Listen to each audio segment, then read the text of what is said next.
Hello students, I am Dr. Bandana Baishya from S.B.Deorah College, Guwahati. I will discuss today Folkways and movies.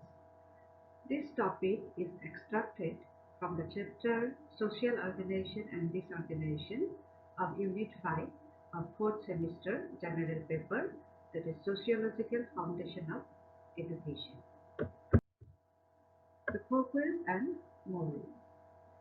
The social norm, or simply norm, is arguably the most important concept in sociology. Sociologists believe that norms govern our lives by giving us implicit and explicit guidance on what to think and believe, how to behave, and how to interact with others. Social norms, or rules, that are enforced by members of a community can exist as both formal and informal rules of behavior. We learn more norms in a variety of settings and from various people, including our family, our teachers and peers at school, and members of the media. There are four key types of norms with differing levels of scope and reach, significance and importance, and methods of enforcement. These norms are, in order of increasing significance, divided into these distinct groups: folkways, mores, taboos, and laws. The types of social norms. Folkway, norm that stems from and organizes casual interactions. More, norm that structures the difference between right and wrong. Taboo, strong negative norm, violating it results in extreme disgust. Law, norm that is formally inscribed at the state or federal level. William Graham Sumner coined the term Folkways and mores for the first time in 1906. Folkways are informal rules and norms that, while not offensive to violate, are expected to be followed. Mores are also informal rules that are not written but, when violated, result in severe punishments and social sanction upon the individuals, such as social and religious exclusions. Here we'll discuss folkways and mores. The folkways. The word folkways literally means the way of the folk. Folk means people and ways refers to their behavioral habits. In simple terms, folkways are the customary, normal and habitual ways of the group to meet certain needs or solving day-to-day problems. They are learned in the process of socialization. They become the second nature of the individual. When habits are socially approved and followed by a number of persons in a society, they become folkways. Folkways are day-to-day activity of individuals in a group. For example, greeting namaste, offering gamusa, wearing sindoor by a married Hindu woman are few examples of our society. Folkways are the accepted ways of behavior.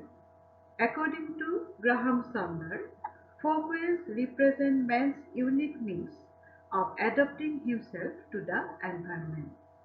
The term is often broadly used to include customs, conventions, usages, etiquettes, etc.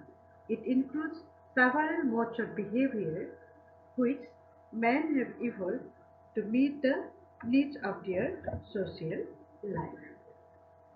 Folkways cover a good proportion of our daily habits from the rules of simple etiquette to the technical ways of handling problems. Here I have quoted two definitions of folkways. According to Reuter and Hart, the folkways are simple habits of action common to the members of the group. They are the way of the folks that are somewhat standardized and have some degree of traditional sanction for their persistence. McIver and Pace defined it as the folkways are the recognized or accepted ways of behaving in the society. Here I have traced some characteristics of folkways. Folkways are social in nature. Folkways are the products of man's group life. They are created by the groups for their sustenance and maintenance. Individuals get social recognition by conforming to the folkways. Distinctiveness: there is found a wide variety of folkways in different societies. The folkways become related to a particular group. There is a considerable variation in the folkways between groups. Hereditary: folkways are passed on from one generation to another.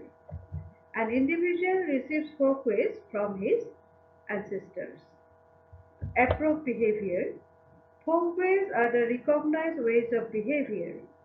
The group accords recognition to certain ways while rejects others. Only such ways of behavior are folkways as have been approved by the group to which they relate. Spontaneous origin: folkways arise spontaneously. They are not deliberately planned or designed. They are developed out of experience. Folkways differ a lot. Folkways differ from group to group and society to society. They may also undergo changes in course of time within the same group or society. Folkways are numerous. Folkways are diverse and numerous. Folkways touch upon even the tidbits of our social behavior. Folkways are subject to change. Folkways change with changing social conditions. Still, changes are often resisted. Some folkways undergo relatively rapid change. Folkways associated with beliefs and practices regarding the family, property, etc. resist change very often. Now come to the educational implications of folkways. The folkways are the foundation of every culture. When fully assimilated, they become personal habits. They save much of our energy and time. They are generally observed by the people. Hence, all are free to solve problems and strive towards individual and collective goals. Folkways have become a universal characteristic of human society. No society does or could exist without them. Hence, they constitute an important part of the social structure. They contribute to the order and stability of social relations. Human infants learn the folkways through the elders as naturally as they grow older. They become a part and parcel of the personality of the infants through the process of socialization. They learn different folkways at different stages relevant to their class, caste, racial, ethnic and other statuses. Much role playing in occupational statuses has almost become part of the folkways. As one of the type of informal means of social control, folkways have assumed importance in the study of social control. Now come to movies. Morals denote behavior patterns which are accepted and prescribed. Morals are the strongest of the social norms, which relate to the basic moral judgments of a society. Morals are stricter than folkways, as they determine what is considered moral and ethical behavior. They structure the difference between right and wrong. All the folkways are not equally important. Some of them become more compulsive and regulative in character. These folkways, which become regulators of behavior, are normally referred to as mores. Graham Sumner applied the term mores to those folkways which are considered by the group to be essential for its welfare and existence. When the elements of truth and right are developed into doctrines of welfare, the folkways are raised to another plan, to the plan of morals. Here I have quoted two definitions of morals. According to MacIver and Pace, when the folkways have added to them conceptions of group welfare, standards of right and wrong, they are converted into morals. Dawson and Geddes define as mores are folkways which have added to them, through some reflections, the judgment that group welfare is particularly dependent upon them.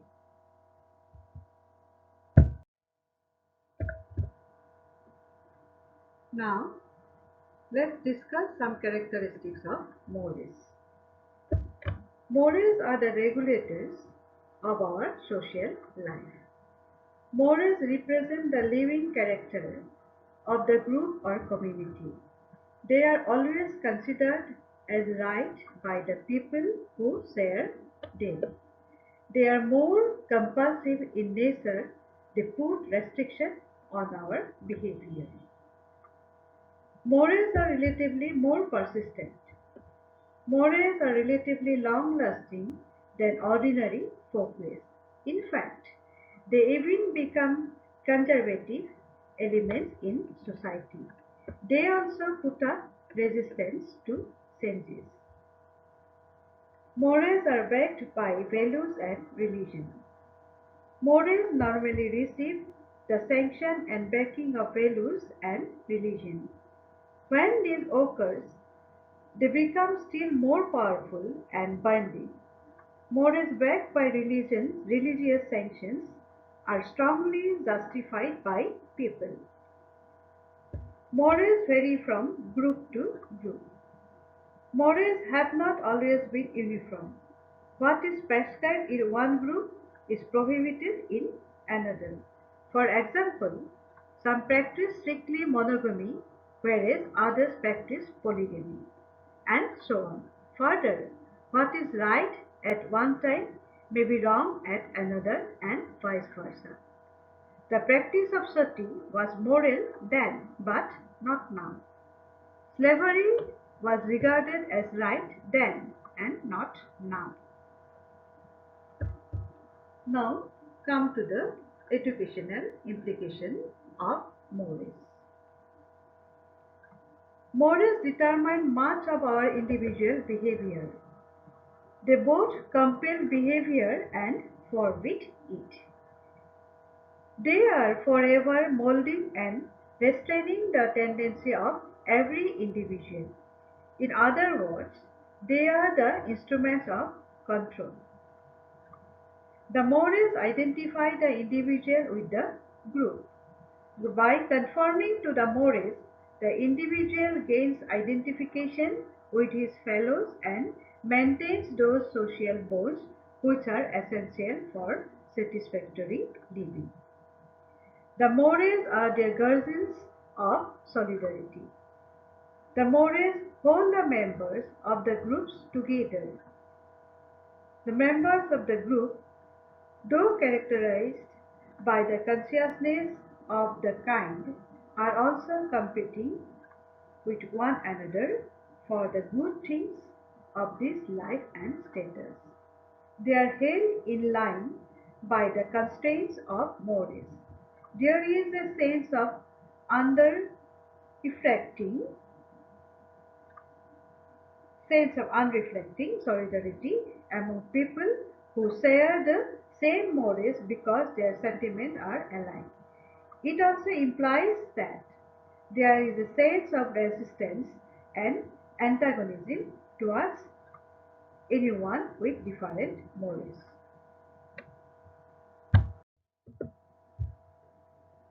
Some differentiation between folkways and mores are underlined as folkways have wider character and scope compared to mores. Mores are more practical and effective in molding and training the tendencies of individuals than the folkways. Conviction of right and wrong comes out of mores and not folkways. Mores are very deeply rooted in society than folkways. Mores play both positive and negative roles, and folkways play only positive roles. So students, that's all for today's presentation. I would like to conclude here, hoping that you will be benefited by this presentation. Thank you.